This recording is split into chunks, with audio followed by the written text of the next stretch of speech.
when I was writing this, I was processing the grief, of losing my mother, of losing my brother, but I was also working with a theme of there is something more after we die. So that was a thesis that I was working with.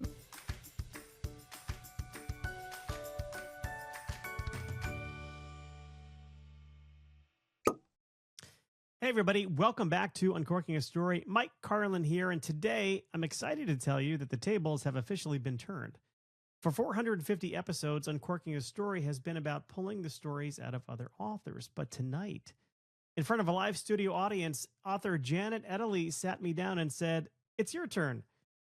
And let me tell you, it's a lot easier on the other side of the microphone.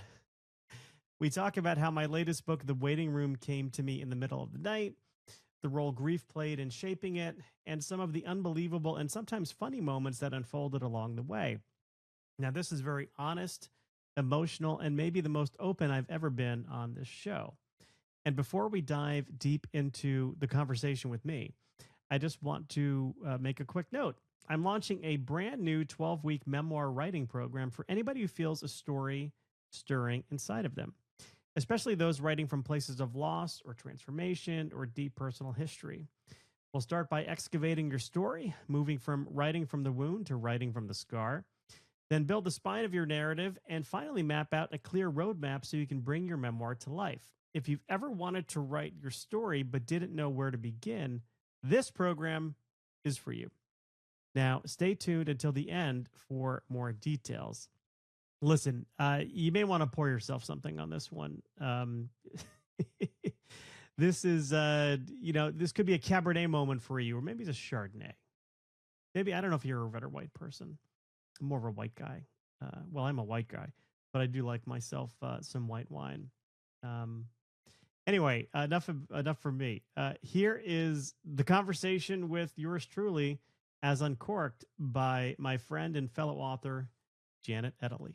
All right. Welcome, everybody. What a lovely night to come out to a book event. So thank you all for being here. Many of you know me, but some of you don't. My name is Mike Carlon. I'm the author of The Waiting Room, as well as a couple of other books. And tonight, I have a very special guest with me. Janet Edley is here. Now, typically on my show, I uncork the stories of authors. So I think I've got 450 episodes done to date. This will be 451. And Janet was a guest on the show back in, January of this past year. And she has an author herself, I should mention.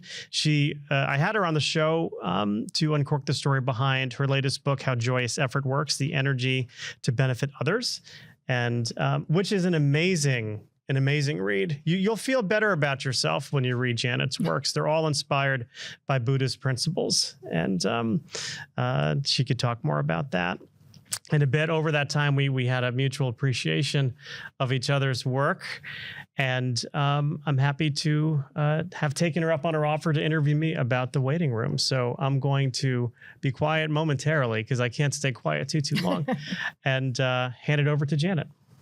Well, hi. I'm so happy to be here. And when I read The Waiting Room, I thought somebody should uncork your story. And I'm really happy that you let me do it. And so if we're turning the tables, as you said, where now I'm going to be asking you the questions. If you're familiar with Michael's podcast, you'll recognize these questions rather. So welcome to Uncorking a Story, Mike.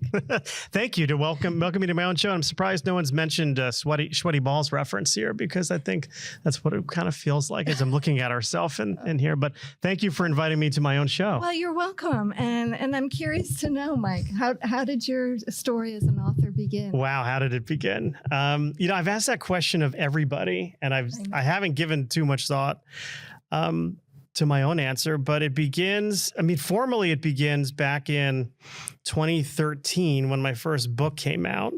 That first book, as some of you might know, was called Return to Casa Grande, which was I have a love affair with 80s primetime soap operas.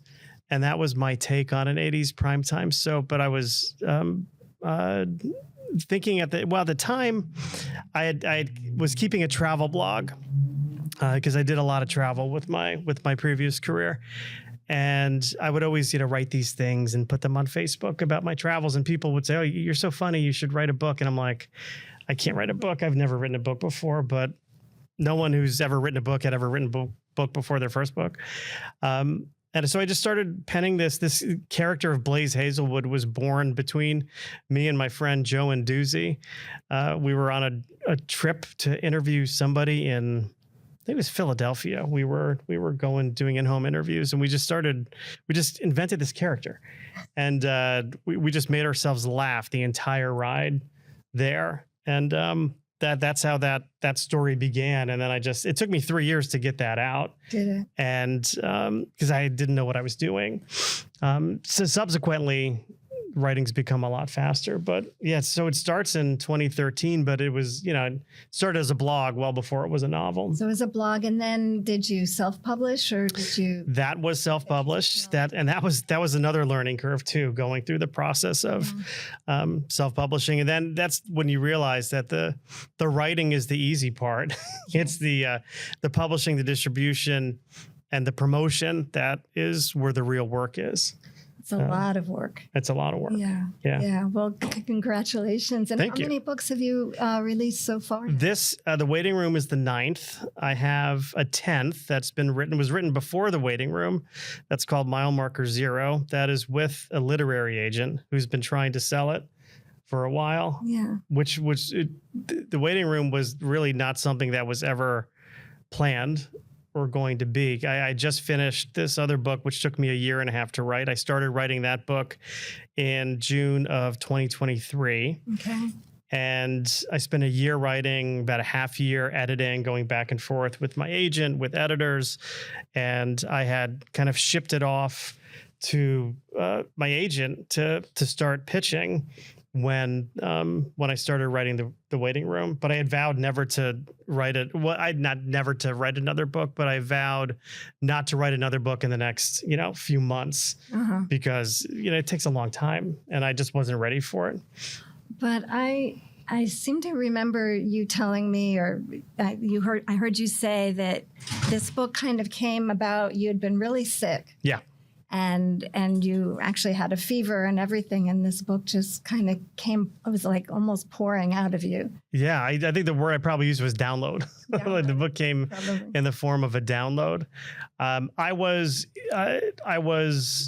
had it wasn't the flu, but it was some weird bug, and I didn't want to get my wife sick.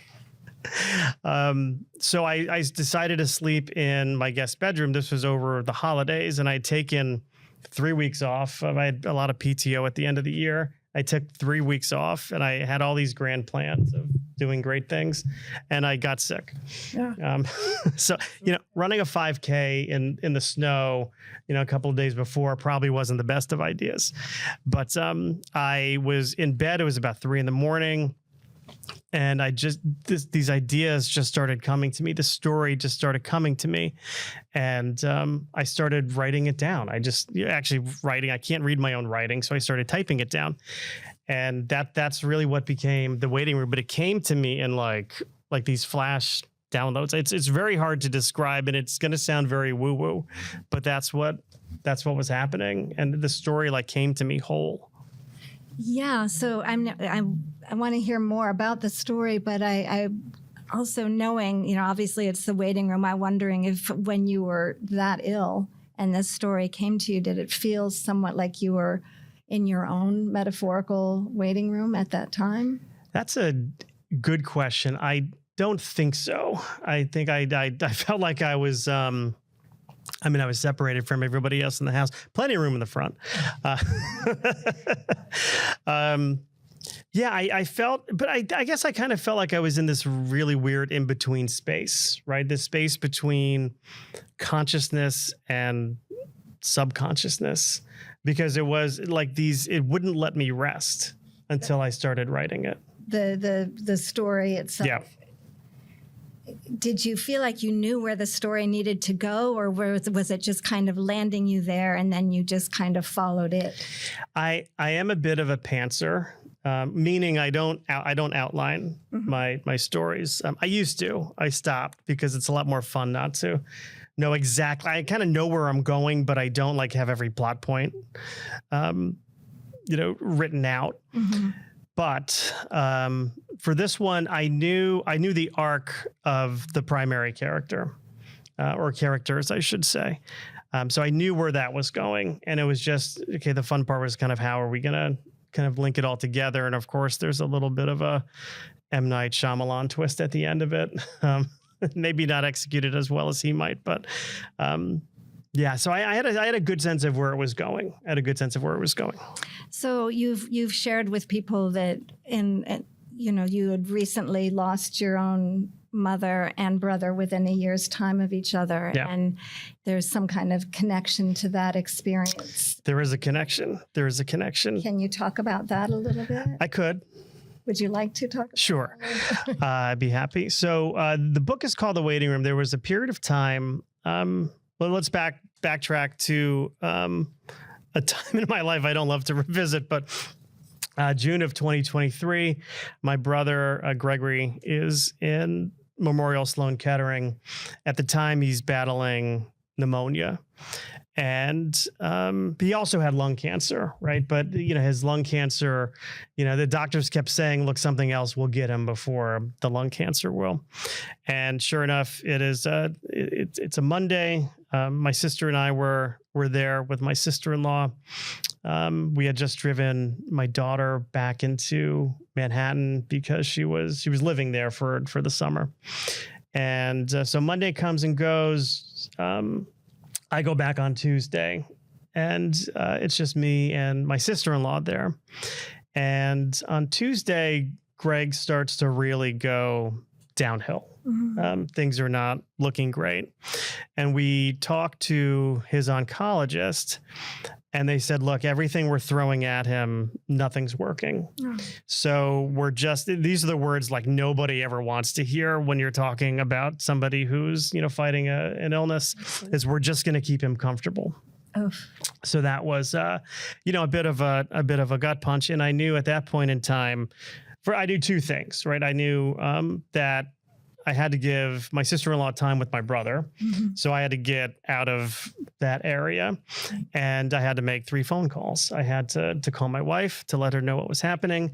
I had to call my brother and sister. I count that as one phone call because we did a little conference call thing, and I had to call my father. Wow. Oh, God. And that was the hardest call to make. But I did this from a waiting room, and you'll see that scene not really played out exactly like that in the book, but that scene is somewhat mirrored in the book. Right. And that's why the book is called The Waiting Room, because that's where this character is spending most of his time throughout the course of the story. It also, of course, has a deeper meaning as well. Wow. So it's, people talk about, going through the experience of grieving the loss of someone that was so close. That people write books about how to grieve. And, I sometimes feel like we all have our own way of going through that. And I'm wondering if writing this book in any way helped you in this sort of sorting through all the different ways grief touches our lives. Yeah. Absolutely. So I interview a lot of authors. I interview a lot of memoirists. Now, this book, just to be clear, not a memoir. It's a work of fiction. But the act of writing, I think, is where the healing comes from. So when I talk to memoirists, they talk about, a lot of times memoirs rooted in some kind of trauma and overcoming that trauma. And the act of writing is part of the healing process. I think the same is also true for fiction. So when I was writing this, I was processing the grief, of losing my mother, of losing my brother, but I was also working with a theme of there is something more after we die. So that was a thesis that I was working with. Now, I may not have known that at the time, but really as I've kind of reread this and I've just adapted this into a screenplay, that was really coming through. It's like, okay, what is the big takeaway from the story? And for me, it's, it's, death is not the end of something. It's just another blank page, right? So it's not the final chapter. So when I was able to process it along those sort of spiritual lines, not necessarily religious, but spiritual lines, then, it did help me feel better, because it's like, okay, well, what is really my grief all about? Am I missing this person who I'm never going to see again? Or, is there something more waiting for us beyond the confines of a waiting room? Right. You really get a sense of that in the book. If any of you, most of you have probably read it, it's just, you can feel there's well, for instance, the characters, the hospice nurses, are really generous with sharing information with the people that are there to be with their loved ones at that time. And that's very intentional. I mean, if for anyone who has been in a hospice setting, watching, somebody else take care of your loved one, those people are angels on earth. I mean, they are very, very special people. They're kind, they're patient. They watch people at the end of their life. Like, that is like their job, and they take care of them. So I wanted to do them justice by writing them very deeply in the story. And I think you did that really well. And it also was, I think people who have worked in that field, hospice, they witness things, and not just a one-off sort of way, but enough where these characters were telling the people in your character, Joseph and Mary. Yep. Which, by the way, I did not, when I was writing this story, I didn't intend to name them like after the Holy Family. And then I realized I placed them in Holy Family Hospital. Yeah. And it was only when I was when I written the back cover copy, that's my last stage, is to write, which is the hardest thing to do, right? To take a few hundred pages and distill it into a couple of paragraphs. It was only after I was reading, the back cover copy that I'm like, oh my goodness, I've got a character named Mary. I've got a character named Joseph. And they're in Holy Family Hospital. And oh my gosh, it's Christmas Eve. Yeah. But it was all, all completely unintentional. Well, that was one of the things I was going to say, is that from reading this book, it seems like you have a really strong connection to a Catholic upbringing. Yes. And this is a strong thread in the book, including the names of the characters and so many aspects of it. But back to what I had wondered is like, wow, you must have done a lot of research into these near-death experiences and, what people experience who have been with people at that time. Yeah. Is that what you did, or was it from your experience with your family? Well, both. So there was a point in the book where I talk about two phenomenon, end of life dreams and visions, which are very common in the dying and in people in hospice, and this idea of packing for a trip. Yeah. I first became aware of that, and this goes back to end of 2013, early 2014, or is 2014 into 2015, when my mother-in-law faced the same diagnosis as my brother, lung cancer, which, The year after or the year before? This was 10 years before. So my mother-in-law passed away in January of 2015. So back at the end of 2014, we were kind of, going through like the tail end of her illness. And one night we came home and found her in her bedroom closet trying to pull down a suitcase. And we said, where are we going? It's like the end of the holiday season, like no one's going anywhere. She's like, oh, I'm packing for a trip. And I said, well, not really going anywhere, no plans. So let's put the suitcase back, where it belongs. Okay, fine. She was 89 years old, 88 years old. So, okay, this is probably just old age, right? Cut to a couple nights later, we hear someone talking in the halls of the house. And it's my mother-in-law. She's walking around. It's 3 a.m. or thereabouts. And we're like, Mom, who are you talking to? And she's like, I'm talking to Ernie. Now, Ernie was her brother who had passed away October-ish the year before, September-ish the year before. So predeceased her. Mm-hmm. And thought, okay, again, old age, not that she ever showed signs of dementia. I mean, she was very, very sharp. It wasn't until we were in her hospital room, there was a hospice floor at Stanford Hospital, where there's brochures, in the room. And the brochures say, oh, what to expect, and your loved ones passing away.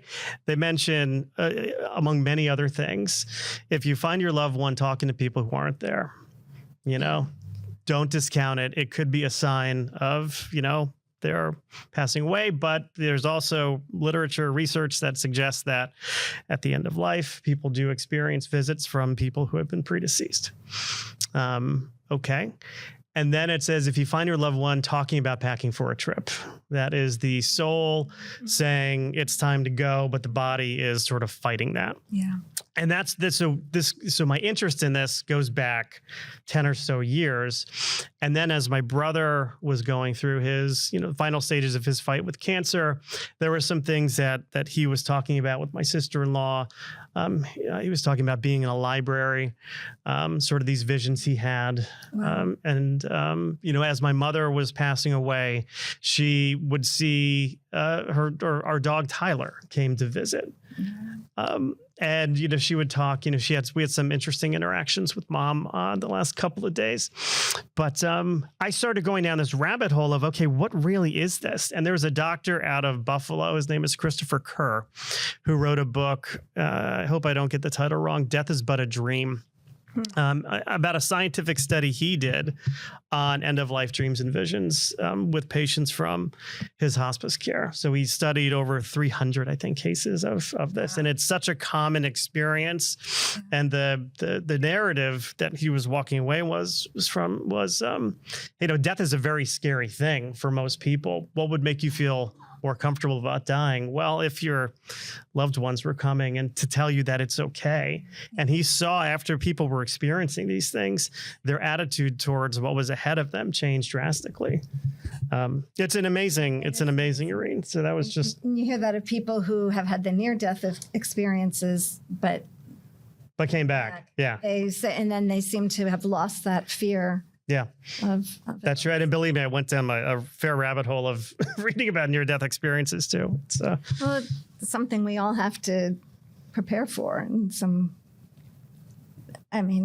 yeah, I'm not ready yet. Be a downer, but it's yeah. Yeah, thanks, Janet. Well, you've got a lot more time. So I'm wondering if your view or understanding of life as well as death has changed as a result of both these lived experiences and the writing of this book. In other words, with regards to your recent losses, but also has it changed how you manage some of the things that come up in life? On a good day, yes. And a good day, yes, I'm very grateful for the things I have. Mm-hmm. And I try and work on gratitude, although I don't always hit it out of the park all the time. But the one thing I took away from my brother's passing was, from his curveball diagnosis. I mean, that was the last thing we expected anyone to tell us was that Greg, look, youngish guy, right? Mid 50s, non-smoker, never smoked, ate a very clean diet, exercised well. Look, he did everything right. Right. And, he gets his diagnosis of lung cancer. Of course, cancer doesn't discriminate. But, from the time of his diagnosis, which at the time, I guess he knew was terminal, although I don't think we were, he didn't really share that information with us. He knew. But he stopped working. He owned a store in Greenwich. He immediately stopped working.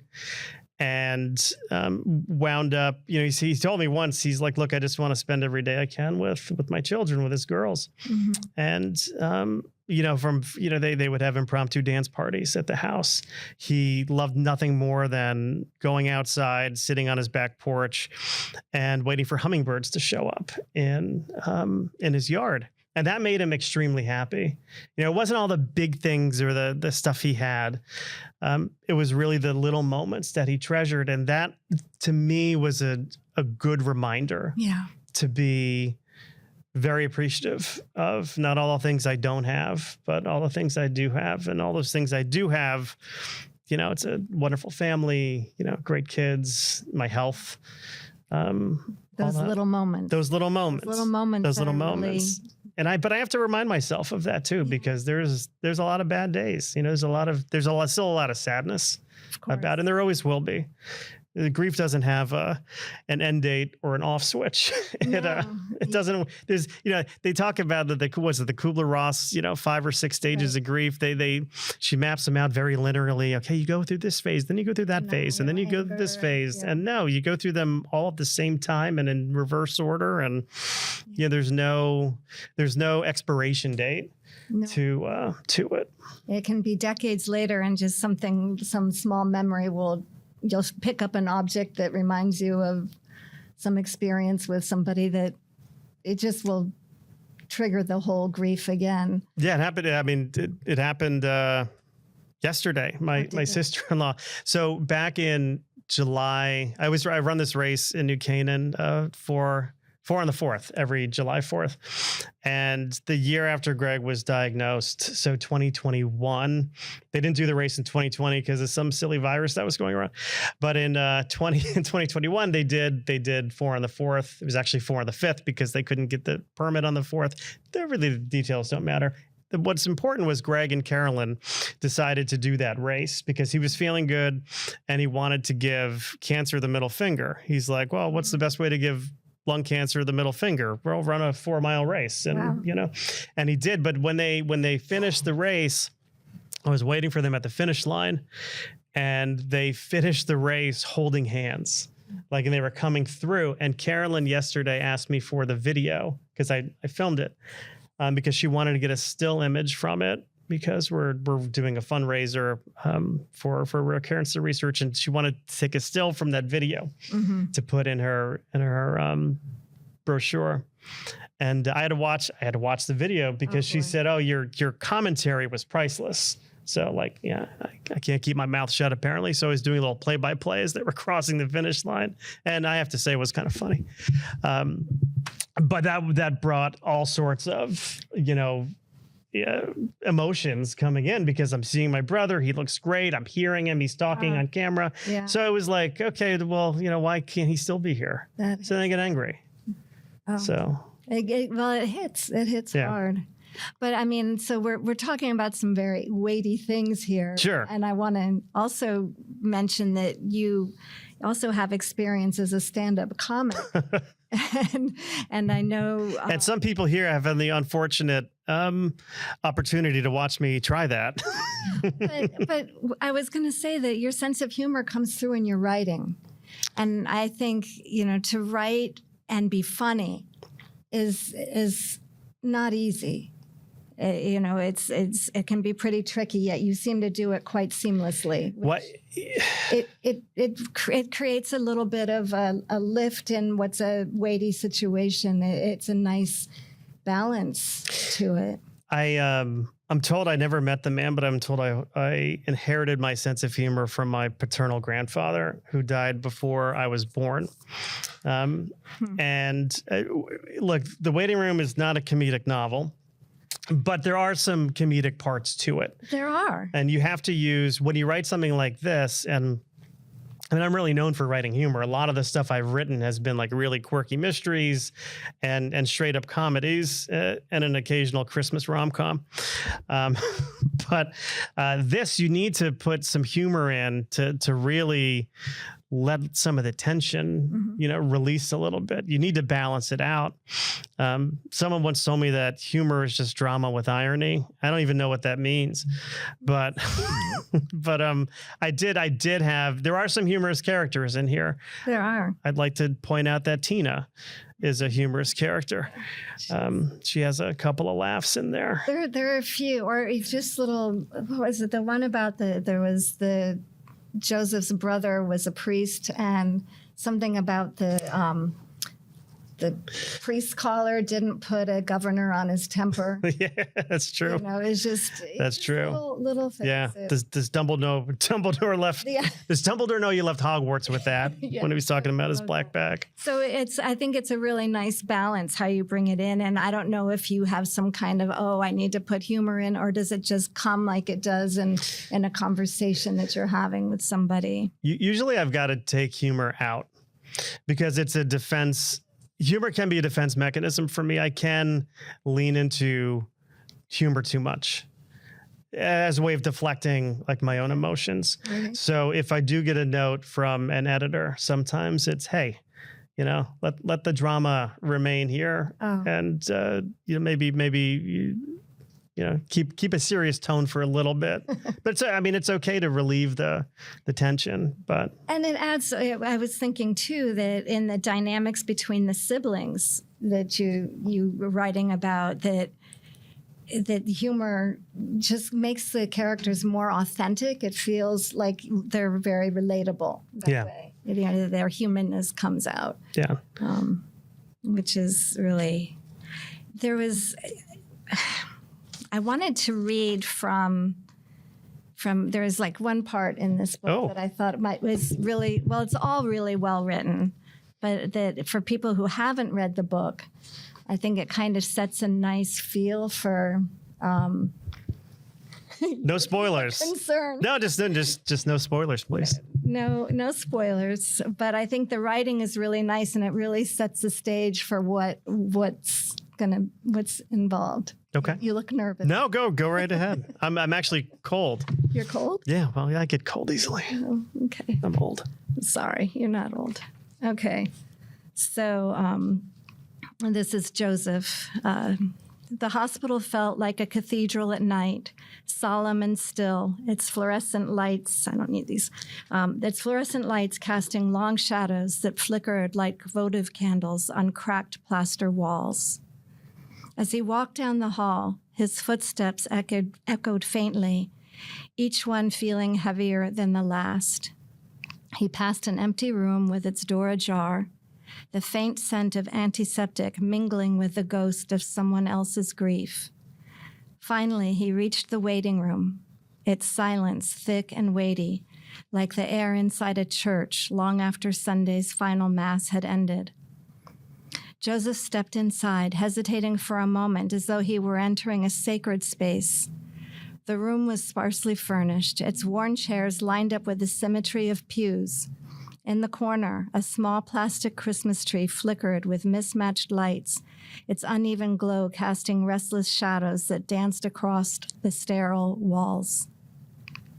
Down the hall, the faint strains of O Come All Ye Faithful floated from a tinny speaker, the melody muffled and distant like a prayer whispered from a kneeler and left to rise alone.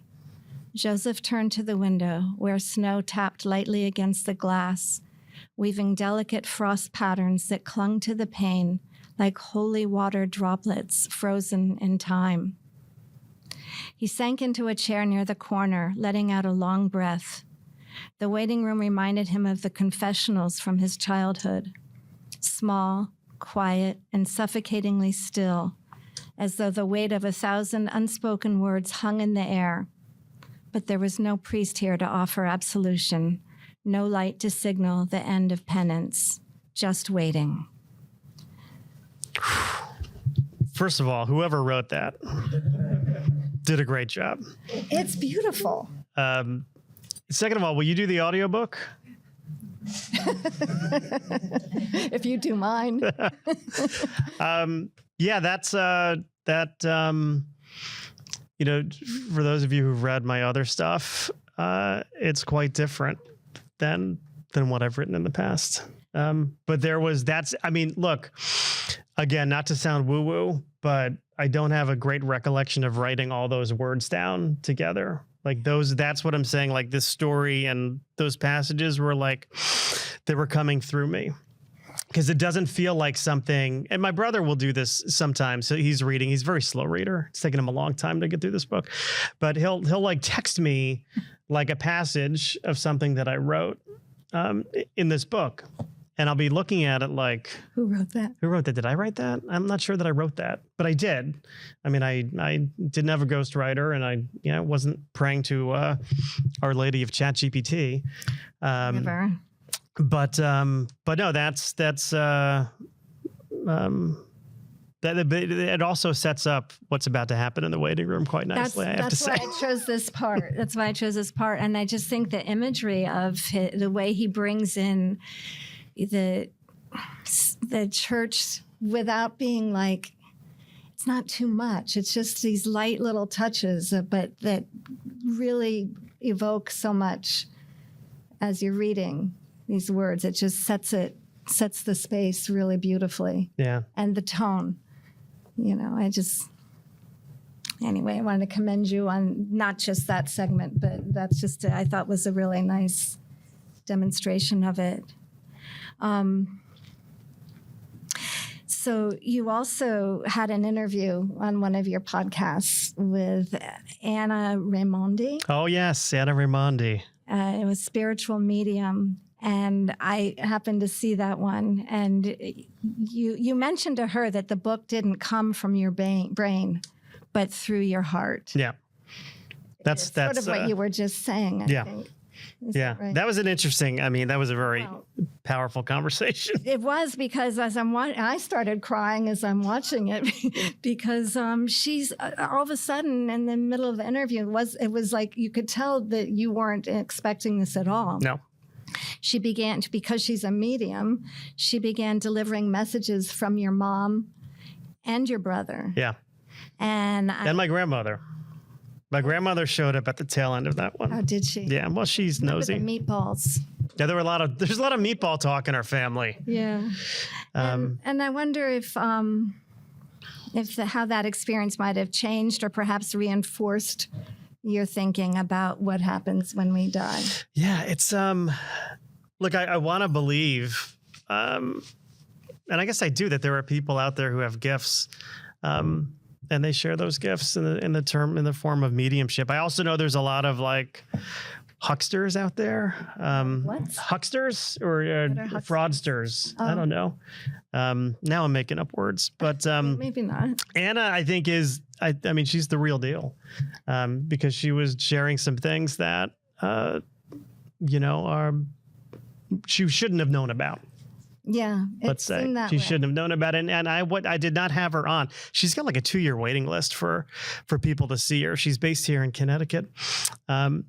But she, I wasn't looking for a reading. I was looking to talk to her about her book. She has a book called Conversations with Mary, where she channels the Blessed Mother and writes about it.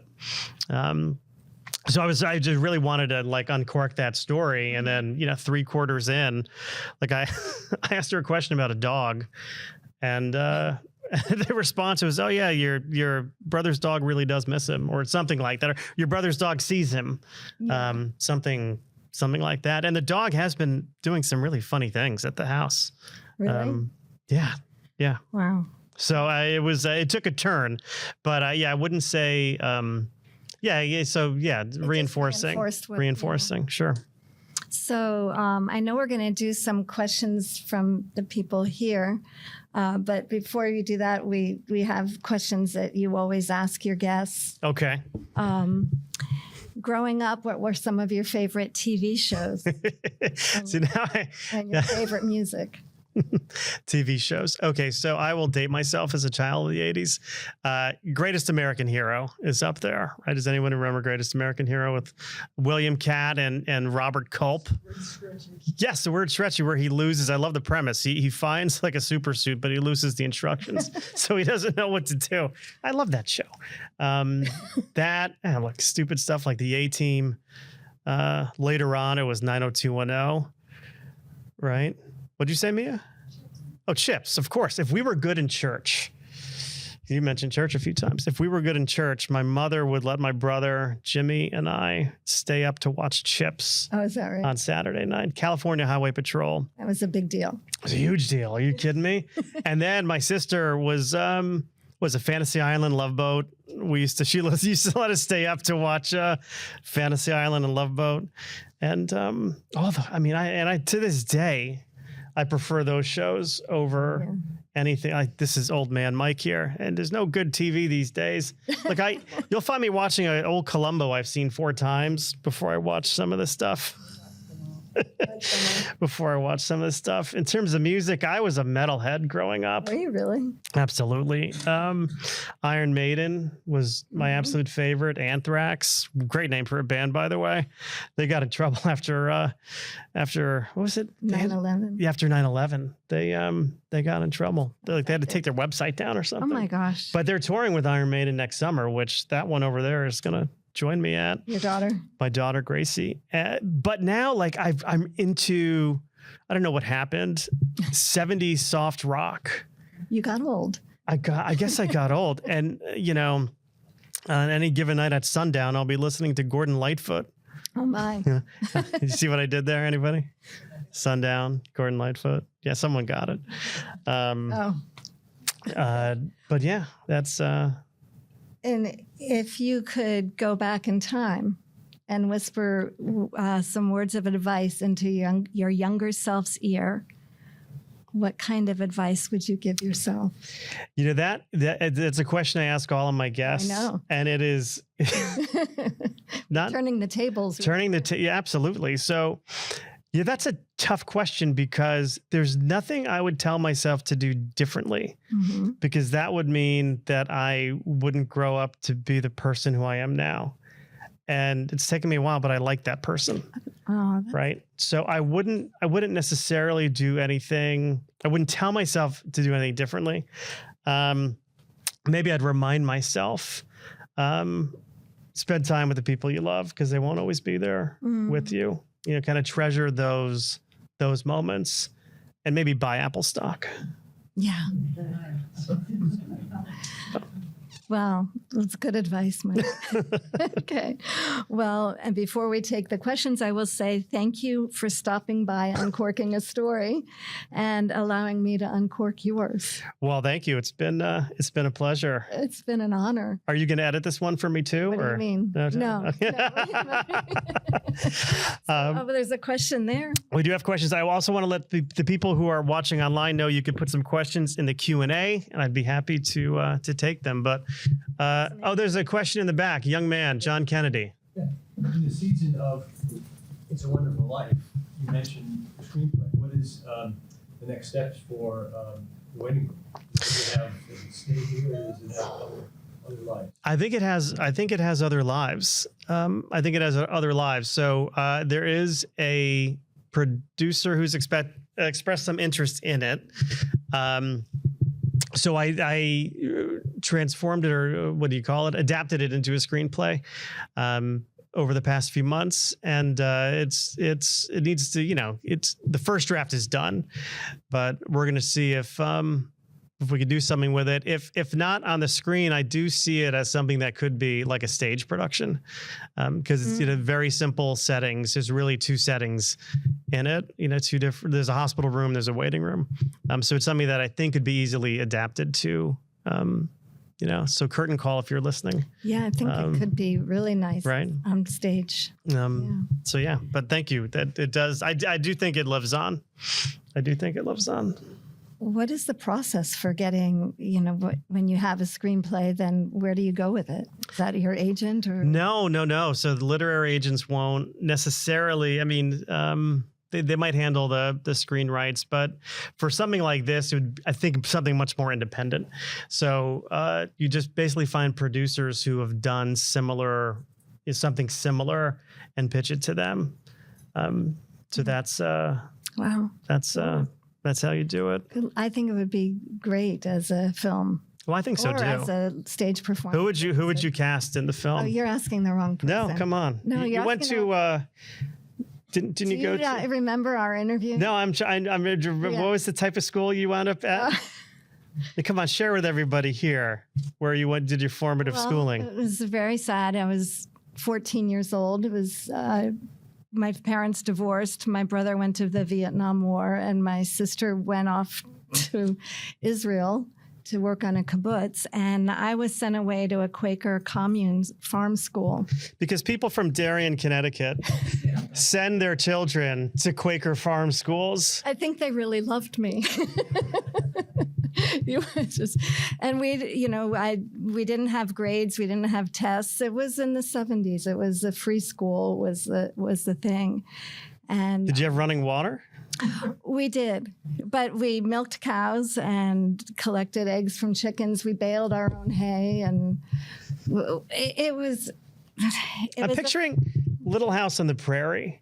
Did you have a block of chalk that they gave you for your desk to write? We didn't have desks. We didn't have desks. It was, some of you are old enough, I think, to remember what the 70s were like. So we would sit on the floor. Half the time would fall asleep in the class. Were you smoking grass? Well, I wasn't supposed to be. I just didn't know how the Quakers rolled. They didn't like that. No, we weren't supposed to be doing that. Anyway, so we had no television there. So there's a whole lot. I just never saw, you're asking me who would we cast. I missed out on a whole lot of who's who, and I wasn't allowed to watch. Well, we're not going to cast them from people from the 70s. I think we could use modern actors. You don't understand. It's kind of evolved into my life. I don't watch much television. She's one of those. I have a television. She's much more interesting than me. We really should be interesting, Janet. No, we shouldn't be. No, but I don't have a television, so I can't really help you out in casting your screenplay. Okay. And I'll give it some thought, and if I think of it. What about somebody back here might know somebody? Yeah. Okay, good. I'm interested to know about your writing process. Do you write the same time every day? Do you sit in the same chair? You said this book came to you. You don't outline. What do you do? What do I do? So the question for those online who probably couldn't hear the question was, what is my writing process? So it's changed over the years. Years ago, I would outline. I would have an idea. I would spend, the first, few months just outlining the story. And I would write to that outline. And of course, things would change along the way. So even if you have an outline, you do give yourself, it's not a handcuff or like a handcuff situation. These days, my writing process is, I do try to write every day. I'm not working on a book right now, although that might change. So if I'm not working on a specific project, it's really just journaling. Daily journaling is a great practice to have. And that could be something like 5 minutes, or it could be 30 minutes. Really depends on the time. When I was commuting a lot in my previous job to Manhattan, and I write on the train, that was my time. I would spend it writing on the way in, writing on the way back. And when I was traveling more, it was on airplanes and in hotel rooms. I'm the most boring business traveler you'll ever meet. I do not go out at night. I sit in my room or at the hotel lobby, and I just work on some pages. But yeah. Yes, go ahead, Mr. John Fisher, I believe. That would be, yes. So I have it on good authority you're an avid runner. Do you make up characters when you're running? It's funny. A lot of people think that, writing is just the act of sitting down and actually writing. A lot of my writing happens in thinking, and a lot of my thinking happens on long runs. So I will come up with, ideas or scenes when I'm on especially like a real long run where you get that like little runner's high thing that happens. And the problem is I will have to type something so I remember it. So I'll take out my phone and I'll either voice memo or I'll, just quickly type something down so I don't forget it later. But yeah, no, I do get inspiration when I'm outside. Yes. Any other questions? So that inspiration when you're out and doing things, it's this book, The Waiting Room, was a very different, a different experience. like it was totally different. It didn't, any of these ways you've described here wasn't. Not necessarily. I mean, there may have been a couple of things where I would chew on something, let my subconscious chew on something. But this largely did happen really late at night. And then, of course, when I went through the editing process, that was like normal type hours. But it was really one of the first things that ever just came to me, almost fully formed. How much of the book gets edited? Well, that's what I typically do, and this book is the smallest I've ever written. Typically, my books I'll send to an editor with 105,000 words, and it'll end up at about 76,000. So think about 25% getting cut out. How much of that is changed? I get that some gets taken out. Yeah. But what you start with. Oh, a fair amount. Yeah, because editors, they're wonderful people. They can see things that the writer's too close to seeing. So a lot of the times it's, hey, look, this scene has to happen well before it's happening. So they'll change just to sort of where things happen. I mean, whole paragraphs will move to different parts. Or, somebody will say, hey, look, you're letting the cat out of the bag too early on this thing. You really have to tease the reader a little bit more. So let that reveal happen much later. Because they can think of it from an outsider's perspective as well. Are you thinking of the reader as you write? I am not necessarily thinking of the reader. I'm thinking of myself, which is extremely selfish. But I like to. One of the reasons why I don't write with an outline anymore is I want to discover the story the way my readers are discovering the story, and they're not discovering it with an outline in front of them. At most, they've got some back cover copy. So I am thinking of really, is this kind of fulfilling something inside me, with the assumption that it'll then fulfill something inside a reader. But then an editor or an agent will tell me, hey, look, you're off the mark on some of this stuff. I had, I won't share that story. But I had one person challenge me. I had one person challenge me, and my daughter's here, if I've ever had sexual relations with a woman before because of the way I wrote a particular, romantic scene between two consenting adults. So it's stuff like that. And you need that. I know some green authors will sort of have a love-hate relationship with their agents, and I don't. I have this wonderful, not agent, editor. I have this wonderful editor named Barbara who is amazing, and she's a real collaborator.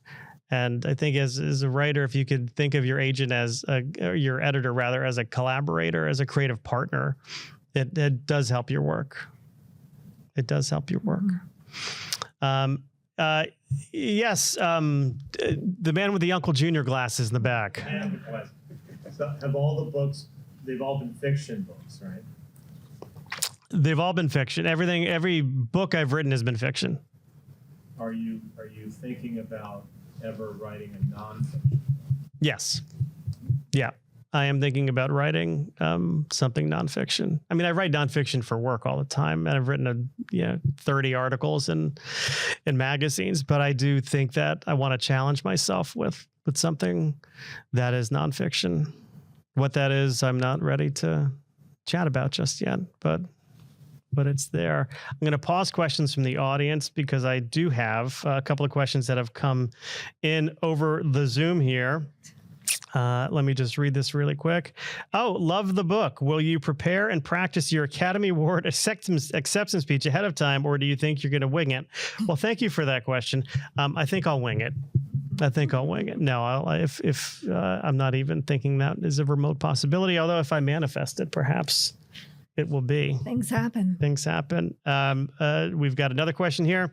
I'm curious as to how you find all these wonderful people on Uncorking Your Story, and wondering as well if your dad has read The Waiting Room. Yes, Dad has read The Waiting Room. He read an early version of it. And then he read a second version of it. I wanted to make sure that He was cool with it. He enjoyed it.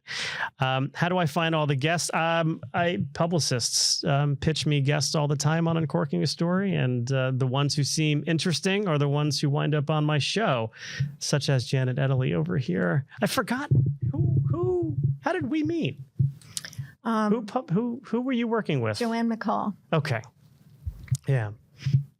So I typically will only interview somebody who's being represented by a publicist. So every now and then I'll find someone will find me and pitch. And well, I'm glad she did. Of all the podcasts she got me on, yours was actually my favorite. See that flattery. I enjoyed them all. No, because you had me laughing so hard. It was just, it's a fairly serious topic, but you managed to have me in stitches by the end of the interview.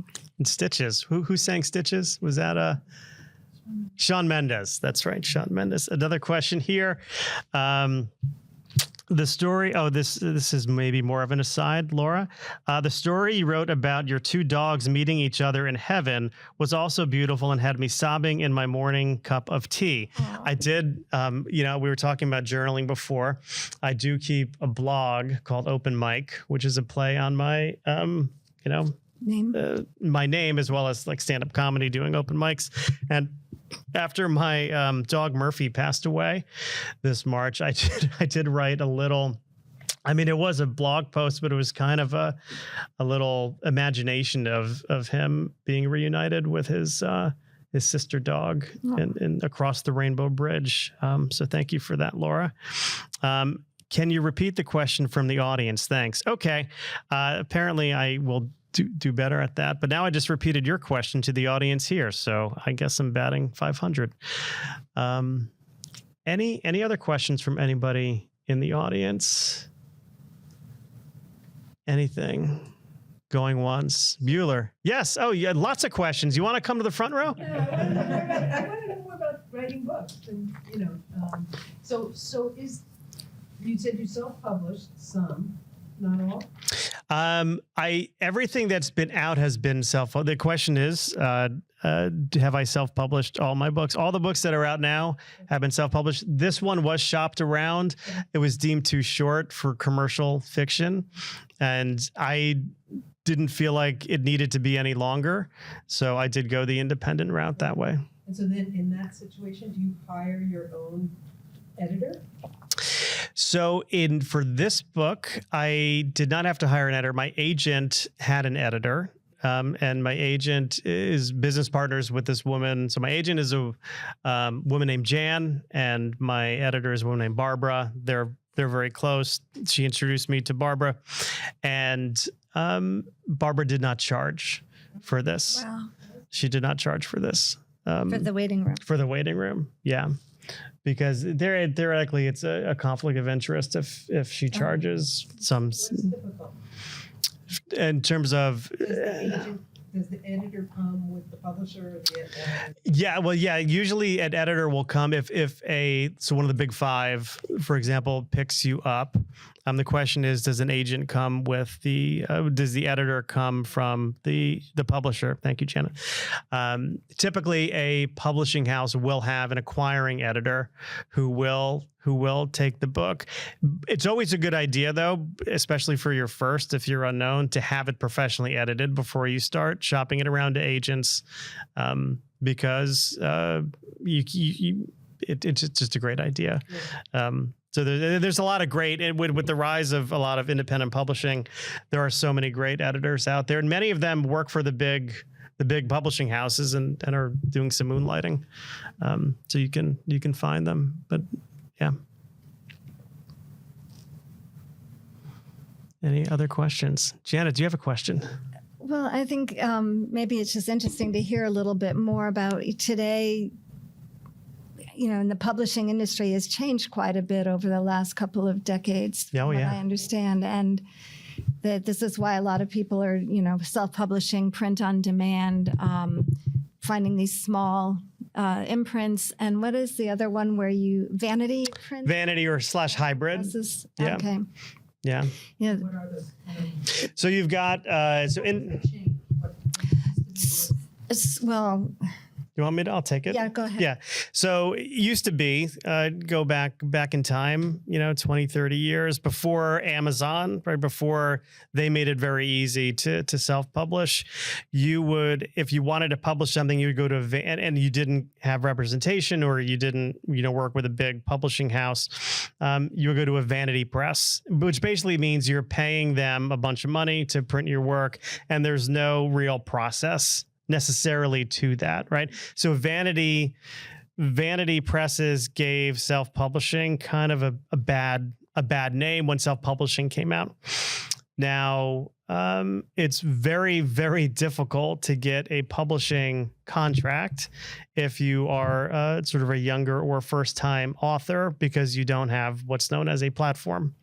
And this is what agents will tell you all the time, is you don't have a big enough platform, meaning you don't have a bunch of followers. And, if your hair is a little bit more gray, and you're not doing the TikTok thing, it's difficult to create that if you don't have anything to. So there's a catch-22. It's like, how do I get the followers if I don't have something to give them a reason to follow me?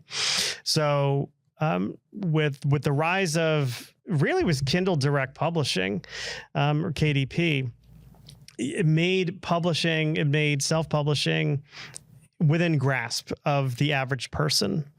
And so you had Amazon, they used to call it CreateSpace. Now it's really Kindle Direct Publishing or print on demand.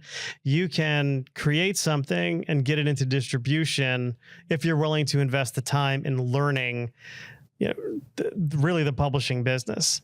And then an industry pops up around that. So you've got freelance editors who come into play. You can go and find people to do your cover design.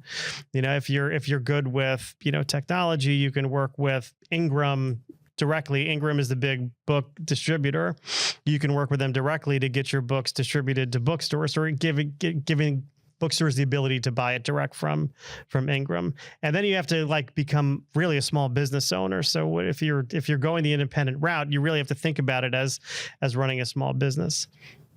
You become really a product manager, and you learn, you wear a lot of hats, and that's why I say the writing is the fun part. It's all the other stuff that makes it. How many copies of this book are out? How many? It's moved over, I'd say 2,500 to 3,000 units. Wow. And this was the first one that sold more as a traditional paperback than in Kindle or an online format. It's done better in bookstores than it has even on Amazon. Really? So people are going to their local bookstores and asking for it, and then they're getting it shipped from the bookstore. So why do you think the hard copy has been so much more? It's it's priced right, right? So it's $9.99. By the way, which is great for the buyer. The author gets 75 pennies of that when all is said and done. So if you want to get rich, don't write a book. No. But I also think it's priced right. I've done a lot more partnering with bookstores. I've been going to bookstores. I've been pitching it to them. And I think there's a feeling right now against big companies like Amazon. Mm-hmm. So people want to support their independent bookstores. Right. Which I encourage, of course. Yeah. Because it used to be that if you self-published, it was really hard to get into a traditional bookstore. Yeah. And a lot of people, if you self-publish and if you only do your paperback rights through Amazon, they won't buy it because they're buying from their competition, right? But you can work around that and hire you work with Ingram, another company, Ingram Spark, as your distributor, who can also do print on demand, offer bookstores a 40 to 60% discount. And makes them very happy to buy wholesale like that. Right, I'll bet. And you get your 75 cents. And I get my 75 cents. I just got a check for $10. Did you? I did. I did. I can't wait to. I think afterwards we're going to get the number 5 extra value meal at McDonald's. So I think I'll let you get honey mustard or hot mustard if you like. So, yeah. And Lori Prey in the back. So you said several times you don't use an outline. How is it that every book I read, I always fold down the page because you always reference a rock band, a hockey location?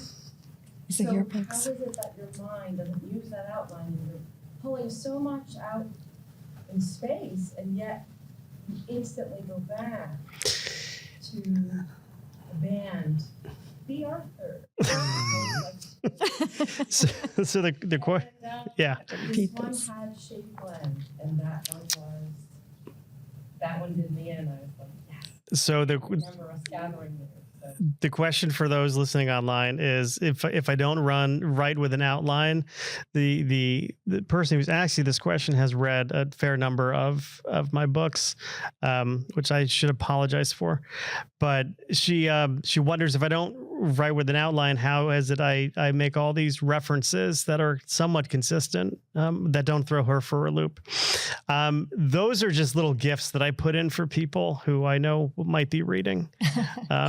Shady Glen came, actually, two of my kids went to UConn, and we wound up at Shady Glen once, and it was a very special experience. So I knew I needed to put that in there. Or they also say, write what you know. So I will tap into things that have happened or are real, and I'll put little Easter eggs in there for people who I know are reading, including yourself. I appreciate it. Could a book like yours ever be picked up by somebody else and then go into the mass promotion? So the question is, Up to $1 a book? If a book is self-published or independently published, can it then get picked up by a big five? Yeah, The Martian. That's how The Martian came out. The Martian was independently published, and then it started to do well. And then one of the big ones picked it up, which is much better than the movie, by the way. Much better than the movie. No disrespect to Matt Damon, but the book was better.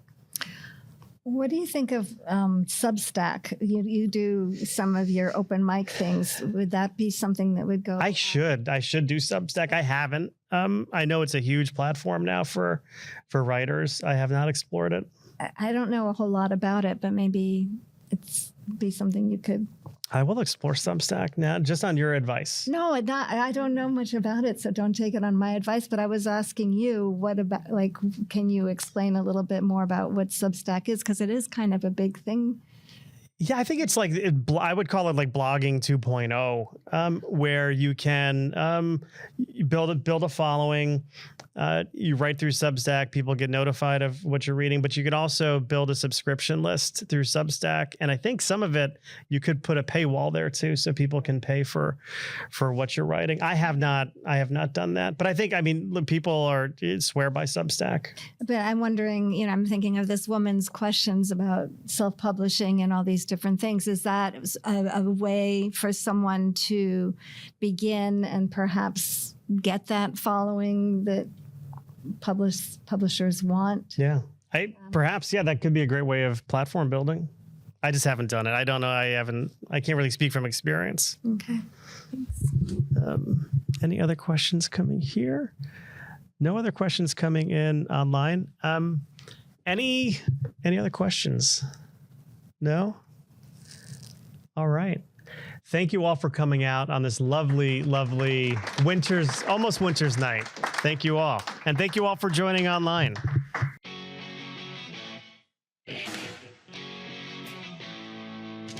Thanks for listening to Uncorking a Story.